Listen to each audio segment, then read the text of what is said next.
ನಮಸ್ಕಾರ ವೀಕ್ಷಕರೇ, ಗೃಹಲಕ್ಷ್ಮಿ ಯೋಜನೆಯ ಅಡಿಯಲ್ಲಿ ಇನ್ನು ಮುಂದೆ ಸಿಗುವುದಿಲ್ಲ 2,000 ರೂಪಾಯಿ. ಇದರ ಜೊತೆಗೆ ಬಿಪಿಎಲ್ ಕಾರ್ಡ್ದಾರರಿಗೆ ಹೊಸ ಅಪ್ಡೇಟ್ ಬಂದಿದೆ. ಈ ಒಂದು ಮಾಹಿತಿನ ಪೂರ್ತಿಯಾಗಿ ನೋಡಿ. ಮಾಹಿತಿ ಇಷ್ಟವಾದಲ್ಲಿ ಲೈಕ್ ಮಾಡಿ ಹಾಗೂ ನಿಮ್ಮ ಎಲ್ಲಾ ಸ್ನೇಹಿತರ ಜೊತೆಗೆ ಶೇರ್ ಮಾಡುವುದನ್ನು ಕೂಡ ಮರೆಯಬೇಡಿ. ಹಾಗಾದ್ರೆ ಬನ್ನಿ ವೀಕ್ಷಕರೇ, ಮೊದಲನೆಯ ಒಂದು ಟಾಪ್ ಅಪ್ಡೇಟ್ ಏನೆಂದು ನೋಡೋಣ.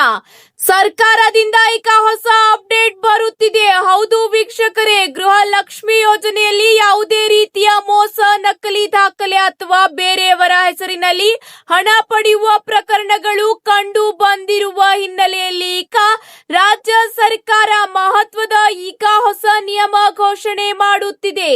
ಹೌದು, ಇನ್ನು ಮುಂದೆ ಗೃಹಲಕ್ಷ್ಮಿ ಯೋಜನೆಯ ಅಡಿಯಲ್ಲಿ ಹಣ ಪಡೆಯಲು ಎಲ್ಲ ಮಹಿಳಾ ಫಲಾನುಭವಿಗಳು ಬಯೋಮೆಟ್ರಿಕ್ ಈಗ ಕಡ್ಡಾಯ ಮಾಡುವ ಬಗ್ಗೆ ಸರ್ಕಾರ ಗಂಭೀರ ಯೋಚನೆ ನಡೆಸುತ್ತಿದೆ.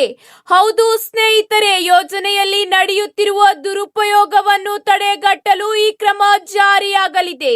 ಅತಿ ಶೀಘ್ರದಲ್ಲೇ ಈ ನಿಯಮ ಜಾರಿಯಾಗಲಿದೆ ಎಂಬ ಮಾಹಿತಿ ತಿಳಿದು ಬರುತ್ತಿದೆ. ಹೌದು ವೀಕ್ಷಕರೇ, ಈ ಒಂದು ಮಾಹಿತಿಯ ಪ್ರಕಾರ ಲಕ್ಷಾಂತರ ಮಹಿಳೆಯರು ವಂಚನೆಯಿಂದ ಗೃಹಲಕ್ಷ್ಮಿ ಯೋಜನೆಯ ಅಡಿಯಲ್ಲಿ 2,000 ರೂಪಾಯಿ ಪಡೆಯುತ್ತಿರುವುದು ಈಗ ಕಂಡು ಬಂದಿರುವ ಹಿನ್ನೆಲೆಯಲ್ಲಿ ಈಗ ಬಯೋಮೆಟ್ರಿಕ್ ಪರಿಶೀಲನೆ ಮಾಡುವ ಮೂಲಕ ನಿಜವಾದ ಫಲಾನುಭವಿಗಳನ್ನು ಗುರುತಿಸಲು ಈಗ ರಾಜ್ಯ ಸರ್ಕಾರ ಮುಂದಾಗಿದೆ. ಹೌದು ವೀಕ್ಷಕರೇ, ವಿಶೇಷವಾಗಿ ಗ್ರಾಮ 1, ಬೆಂಗಳೂರು 1 ಸೇರಿದಂತೆ ವಿವಿಧ ಸೇವಾ ಕೇಂದ್ರಗಳಲ್ಲಿ ಬಯೋಮೆಟ್ರಿಕ್ ವ್ಯವಸ್ಥೆ ಈಗಾಗಲೇ ಇರುವುದರಿಂದ ಇದನ್ನು ಜಾರಿ ತರುವುದು ಸುಲಭವಾಗಿರುವ ಹಿನ್ನೆಲೆಯಲ್ಲಿ ಈಗ ಗೃಹಲಕ್ಷ್ಮಿ ಯೋಜನೆಯ ಫಲಾನುಭವಿಗಳಿಗೆ ಬಯೋಮೆಟ್ರಿಕ್ ಕಡ್ಡಾಯಗೊಳಿಸಲಾಗಿದೆ. ಒಂದು ವೇಳೆ ನೀವು ಬಯೋಮೆಟ್ರಿಕ್ ನೀಡಿಲ್ಲ ಅಂದರೆ ನಿಮ್ಮ ಈ ಒಂದು ಗೃಹಲಕ್ಷ್ಮಿ ಯೋಜನೆಯ ಖಾತೆಗೆ ಹಣ ಸೇರುವುದಿಲ್ಲ. ನಿಮಗೆ ಗೃಹಲಕ್ಷ್ಮಿ ಯೋಜನೆಯ ಹಣದಿಂದ ಅಂದರೆ ಲಿಸ್ಟ್ ನಿಂದ ಹೊರಗಿಡಲಾಗುವುದು. ನಿಮ್ಮ ಖಾತೆಗೆ 2,000 ರೂಪಾಯಿ ಹಣ ವರ್ಗಾವಣೆಯಾಗುವುದಿಲ್ಲ. ನಿಮಗೆ ಯೋಜನೆಯ ಲಿಸ್ಟ್ ನಿಂದ ಹೊರ ತೆಗೆಯಲಾಗುವುದು. ಹೌದು ವೀಕ್ಷಕರೇ, ಈಗಾಗಲೇ ಕೆಲ ತಿಂಗಳಿಂದ ಹಣ ಪಾವತಿಯಲ್ಲಿ ಆಗುತ್ತಿರುವ ವಿಳಂಬಕ್ಕೂ ಈ ಹೊಸ ಪರಿಶೀಲನಾ ಕ್ರಮವೇ ಕಾರಣವಾಗಿದೆ. ಹೌದು ವೀಕ್ಷಕರೇ, ಅರ್ಹ ಫಲಾನುಭವಿಗಳಿಗೆ ಮಾತ್ರ ಹಣ ವರ್ಗಾಯಿಸಲು ಸರ್ಕಾರ ಚಿಂತನೆ ನಡೆಸುತ್ತಿದೆ. ಅರ್ಹರಿಗೆ ಮಾತ್ರ ಈಗ ಹಣ ವರ್ಗಾವಣೆ ಆಗುತ್ತಿದೆ. ಹೌದು ವೀಕ್ಷಕರೇ, ನಿಮಗೂ ಕೂಡ ಹಣ ಪೆಂಡಿಂಗ್ ಇದ್ದರೆ ಸರ್ಕಾರ ಈಗ ಪರಿಶೀಲನೆ ನಡೆಸುತ್ತಿರುವ ಕಾರಣ ನಿಮ್ಮ ಖಾತೆಗೆ ಹಣ ವರ್ಗಾವಣೆ ಆಗುವುದಿಲ್ಲ. ಒಂದು ವೇಳೆ ನೀವು ಅರ್ಹರಾಗಿದ್ದರೆ ನಿಮಗೆ ಪೆಂಡಿಂಗ್ ಹಣ ಒಂದೇ ಸಲ ವರ್ಗಾವಣೆಯಾಗಲಿದೆ. ಚಿಂತಿಸುವ ಅವಶ್ಯಕತೆ ಇಲ್ಲ.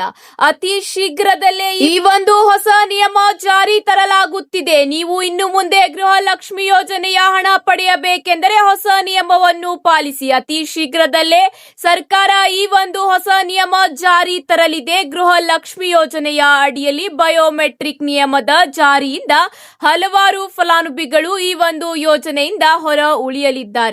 ಇದೀಗ ಪಡಿತರ ಚೀಟಿದಾರರಿಗೆ ಮಹತ್ವದ ಮಾಹಿತಿ ಬಂದಿದೆ.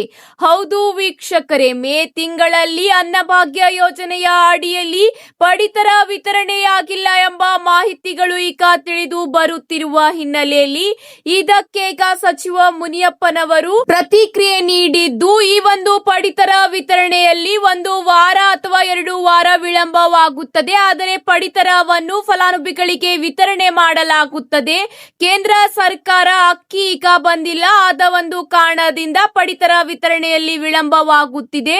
ಆದರೆ ರಾಗಿಯನ್ನು ವಿತರಿಸಲಾಗುತ್ತಿದೆ. ಅತಿ ಶೀಘ್ರದಲ್ಲೇ ಅನ್ನಭಾಗ್ಯ ಯೋಜನೆಯ ಲಾಭ ಕೂಡ ಫಲಾನುಭವಿಗಳಿಗೆ ತಲುಪಲಿದೆ ಎಂಬ ಮಾಹಿತಿಯನ್ನು ಆಹಾರ ಸಚಿವ ಮುನಿಯಪ್ಪನವರು ತಿಳಿಸಿದ್ದಾರೆ. ಹೌದು ವೀಕ್ಷಕರೇ, ಇದರ ಜೊತೆಗೆ ನೀವು ಪಡಿತರ ಚೀಟಿಗೆ ಪ್ರತಿ ವರ್ಷ ಈ ಕೆವೈಸಿ ಮಾಡಿಸುವುದು ಕಡ್ಡಾಯಗೊಳಿಸಲಾಗಿದೆ. ತಪ್ಪದೆ ಪ್ರತಿ ವರ್ಷ 1 ಬಾರಿ ಆದರೆ ನಿಮ್ಮ ಈ ಕೆವೈಸಿಯನ್ನು ಅಪ್ಡೇಟ್ ಮಾಡಿಸಿಕೊಳ್ಳಿ.